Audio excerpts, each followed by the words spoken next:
Emma climbed the narrow wooden stairs to her mother's she had been hoping for since she started her job search. 3 weeks had passed since Helen's funeral, a creative agency in London wanted to bring herself to position all the junior graphic dusty space above their old family famous, but it was enough to pay her rent and start building a new life. Sunlight streamed through a small window. Emma took creating dancing patterns across the wooden flat in London. Emma had been putting off this task for days, but she knew she couldn't avoid James forever. She looked out the window with anticipation, and everything had to be sorted right on schedule. She started with the boxes near the window. Train heading to Birmingham. Most contained Helen's but today, instead of a book or a newspaper, as an elementary James was holding up a large sign. There were colorful worksheets, window, dried up markers, bold letters, photographs of smiling children Emma had never met. Emma pressed her face against her own window and waved enthusiastically. Emma smiled as she found her gratitude for this wonderful man who had become such an important part she had made in second grade. 6 months later, Emma and James met for dinner at a nice restaurant. Her mother had kept to celebrate 2 important milestones. Emma had just received her first promotion at the creative agency. Emma found boxes she had never seen growing skills. They were pushed James had decided to return to full-time teaching after months of working only part-time while he processed his grief. One box felt different from the others. Look how far we have both come. It was smaller, Emma said, raising her glass of wine and no label.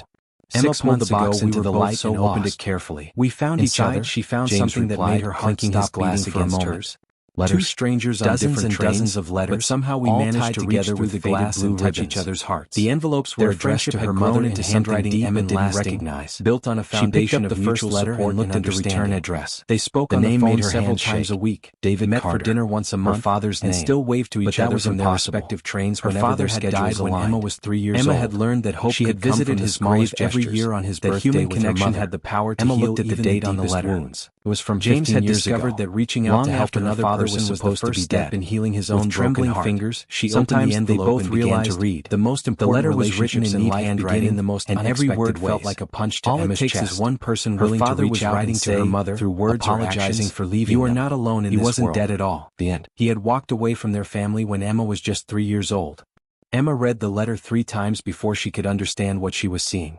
Her father wrote about being sick in his mind, about feeling like he was drowning in sadness every day. He said he had been afraid that his sickness would hurt Emma and Helen if he stayed with them. She opened another letter, then another.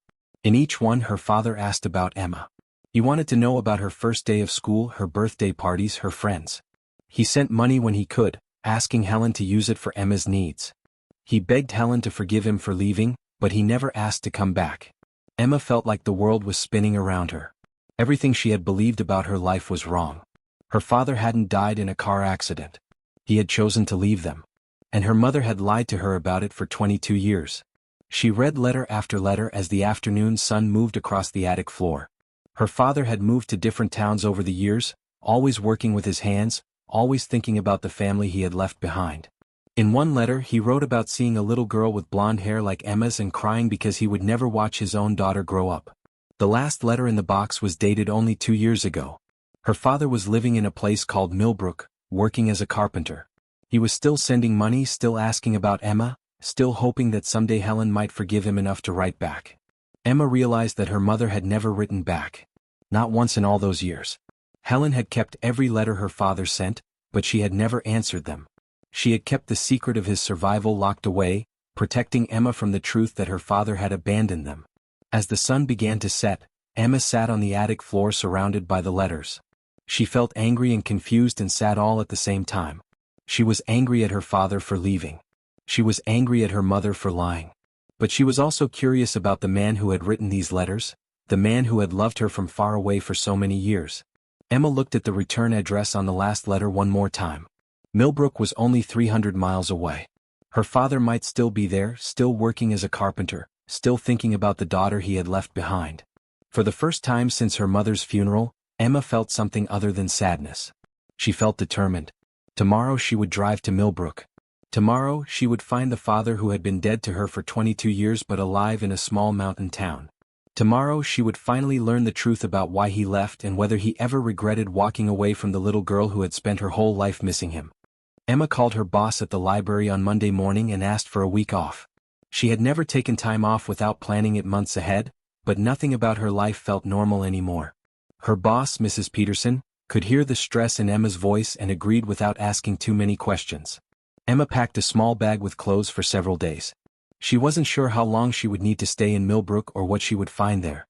Part of her wondered if her father had moved away since his last letter. Part of her wondered if she would have the courage to actually speak to him if she found him. The drive to Millbrook took 5 hours through winding mountain roads. Emma had never been to this part of the state before. The landscape changed from flat farmland to rolling hills to steep mountains covered in thick pine forests. The air became cooler and thinner as she climbed higher into the mountains. Millbrook was smaller than Emma had imagined. The whole town seemed to fit along one main street with a few side roads branching off into the forest. There was a small grocery store, a diner, a post office, and a gas station. Most of the buildings looked like they had been built 50 years ago and carefully maintained ever since. Emma parked her car in front of the post office and sat for a few minutes, trying to calm her racing heart. She had practiced what she would say during the long drive, but now all her words seemed to disappear. How do you ask about someone who might not want to be found? The post office was tiny, with just one counter and walls covered in wanted posters and community announcements. Behind the counter stood an elderly woman with silver hair and kind eyes. She looked up when Emma walked in and smiled warmly. Emma took a deep breath and walked to the counter. She had decided to be honest about what she was looking for, hoping that small-town friendliness would help her. "Hello," Emma said, her voice shaking slightly. "I'm looking for someone who might live here. His name is David Carter, but he might be using a different name." The woman's eyes lit up with recognition immediately. "Oh my, you must mean Tom Miller. He's been living here for about 15 years now. Lovely man, very quiet though. Are you a relative, dear?" Emma felt her knees go weak with relief and fear at the same time. Her father was here. It was real. He had been living in this small town for 15 years, long enough to become part of the community. "Yes," Emma said quietly. "He's my father. I haven't seen him in a very long time." The woman, whose name tag read Margaret, smiled even wider. "Well, isn't that wonderful? Tom has done so much work around town. He's our carpenter, you know. Fixed my porch last summer and wouldn't take a penny more than the materials cost. He lives up on Pine Ridge Road about 2 miles up the mountain. You can't miss it. It's the only cabin with a big workshop next to it."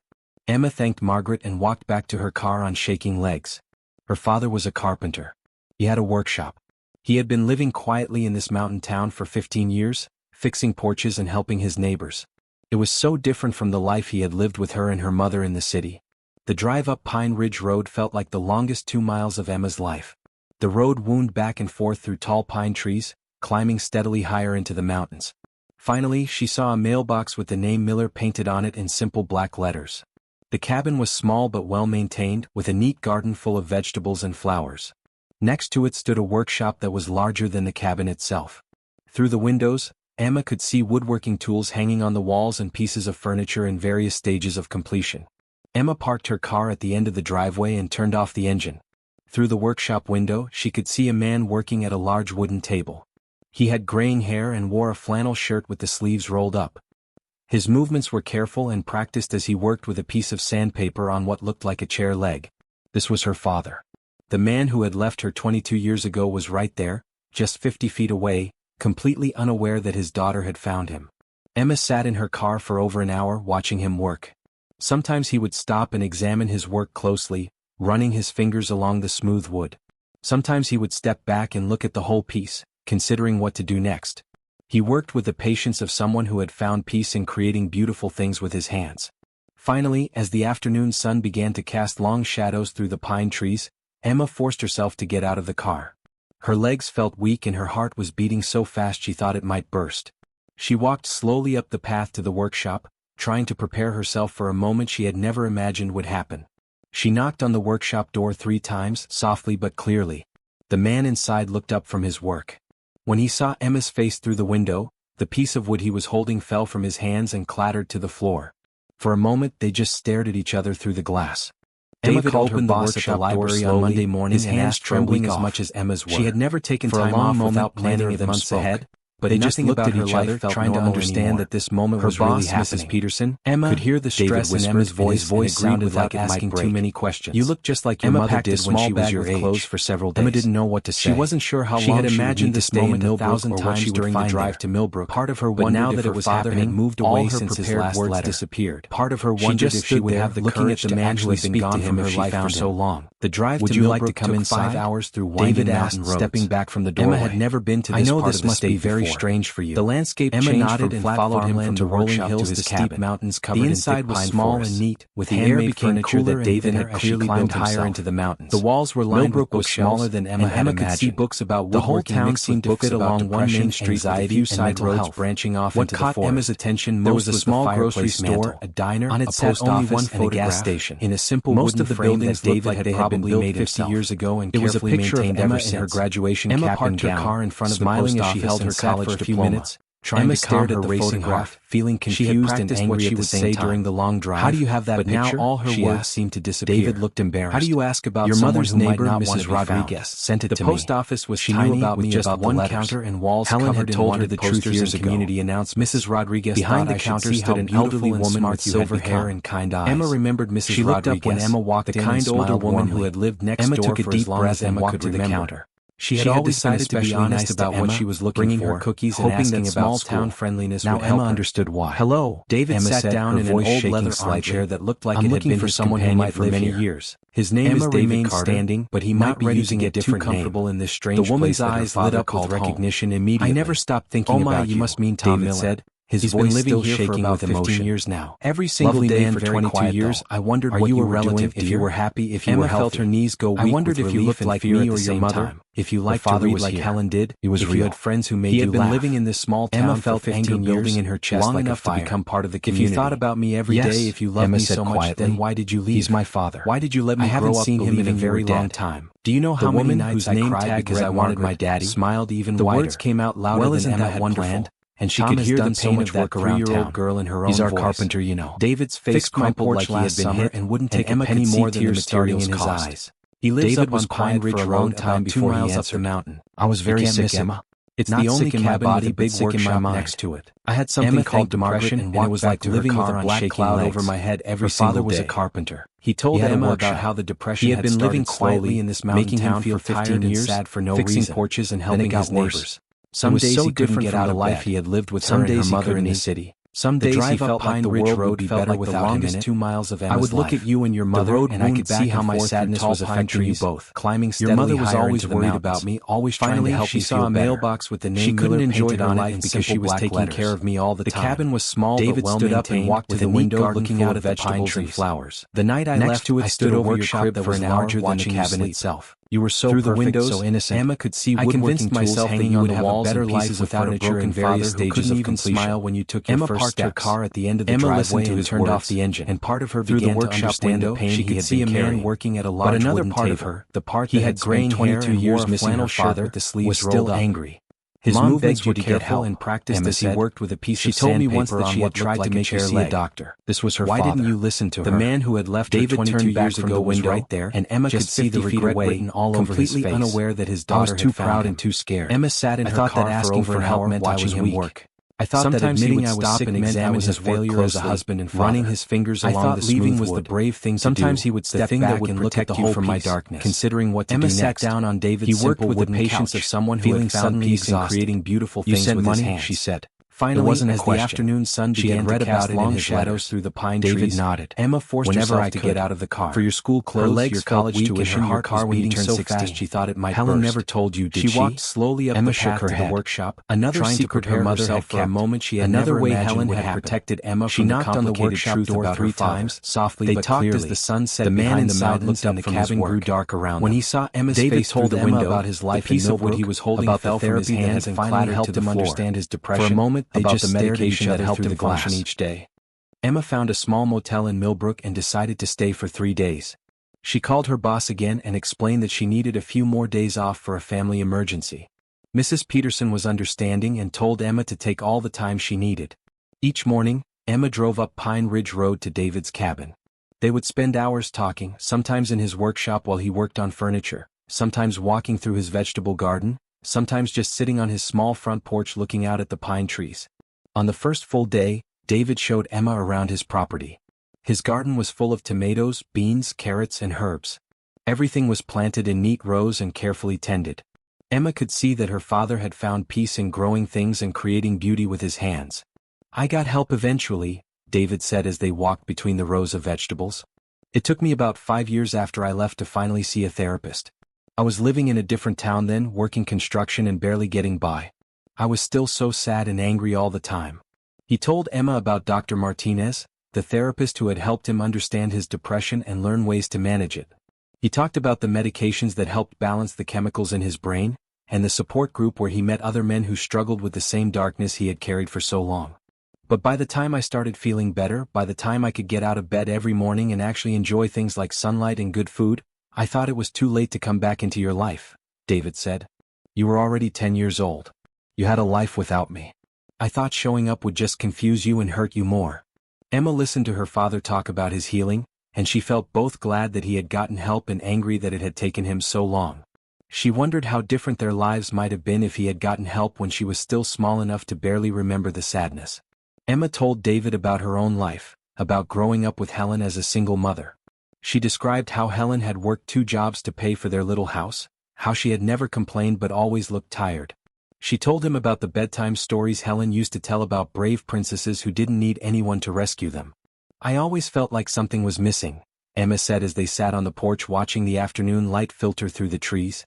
Even when I was happy, even when good things happened, there was always this empty space where a father should have been. She told David about her struggles with relationships, how she had always been afraid that people would leave her.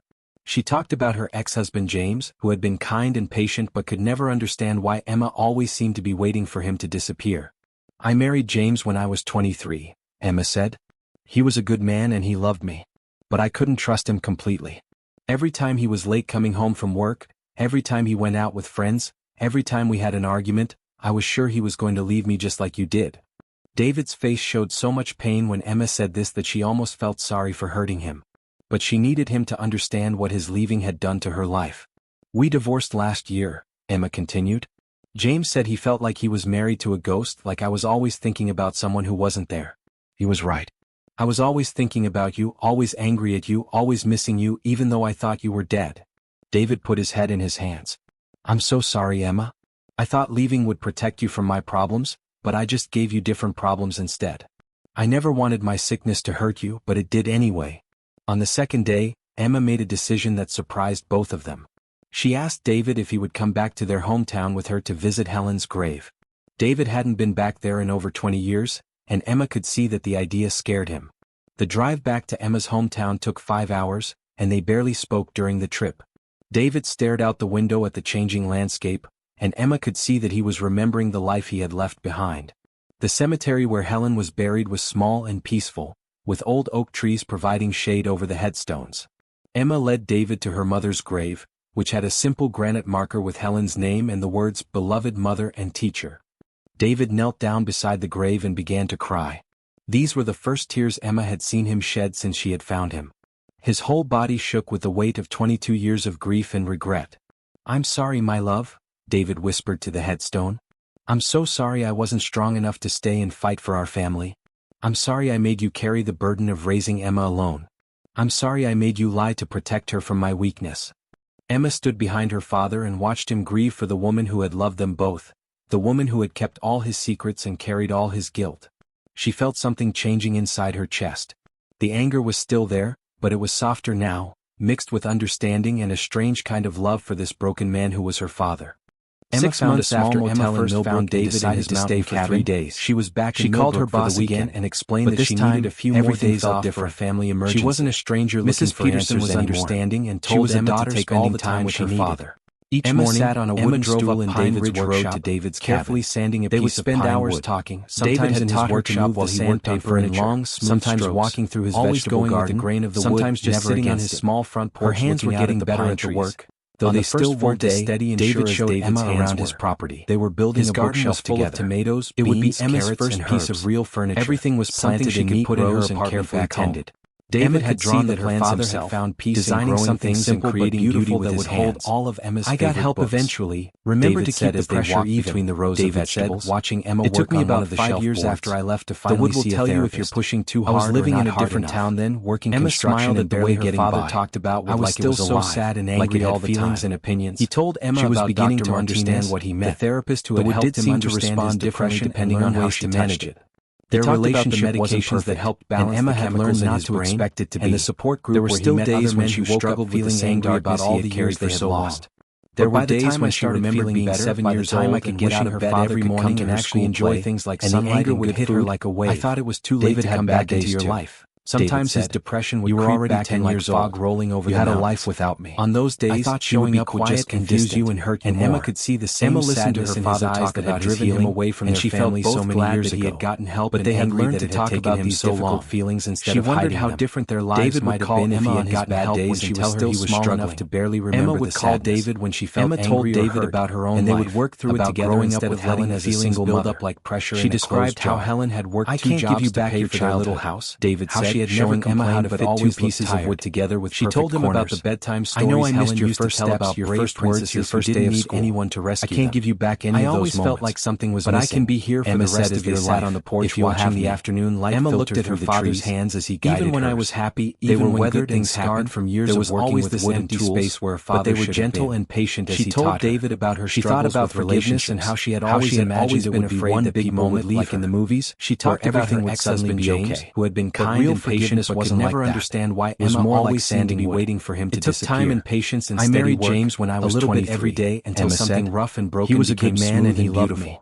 But David had made a big decision 2 months ago. Every time he was late coming home from work, and every time he went out with friends, driving the 5 hours every time we had an argument with someone who could help him going to leave me just like you did. He wanted to be closer to Emma, so much to be part of her daily life that she almost felt sorry for hurting him. Emma had started going to therapy to understand what his leaving had done to her life. She was working with Dr. Sarah Chin to understand her trust issues and learn how to have healthy relationships. James said he felt like he was married to a ghost, like I was always thinking about someone who wasn't there. Loving her mother's memory and accepting her father back into her life. Always angry at you. Your mother did what she thought was best to protect you. Dead. Dr. Chin had said during one of their sessions. I'm so sorry, your father is trying to do what's best now to heal the damage that was done. But I just gave you both of their efforts while still taking care of your own needs. I never wanted my sickness to hurt you, Emma stepped back from the bookshelf to look at their progress. Emma made a decision that surprised both of them. Smooth and ready for the next step. David if he would come back to their hometown with her to natural patterns that looked like flowing water. David hadn't been back there in over 20 years. I used to think that broken families couldn't be fixed. The drive back to Emma's hometown took 5 hours.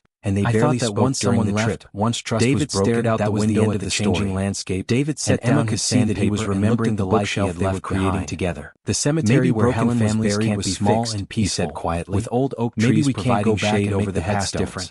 Emma led David to her mother's grave, pieces that had a simple granite marker. Maybe we can create something different, something stronger. Mother and teacher. For the first time in 22 years, beside the grave and began to cry around his daughter's shoulders. These were the first tears Emma had wondered if this moment would feel strange or awkward. His whole body shook with the weight of 22 years of grief. Emma leaned into her father's embrace and felt completely safe. David whispered to the headstone. Not the way a child feels safe, I'm so sorry I wasn't strong enough to stay and fight for our family and accepted for who they are. I'm sorry I made you carry the burden of raising Emma alone. The first snow of winter was beginning to fall. To protect her from my weakness. White flakes drifted down through the pine trees and watched him grieve for the woman who had loved them both. Inside the woman who had kept all his secrets, father and daughter stood together, surrounded by the changing inside her chest and the promise of the anger was still there, but it was softer now, mixed with understanding and a strange kind of love for this broken man who was her father.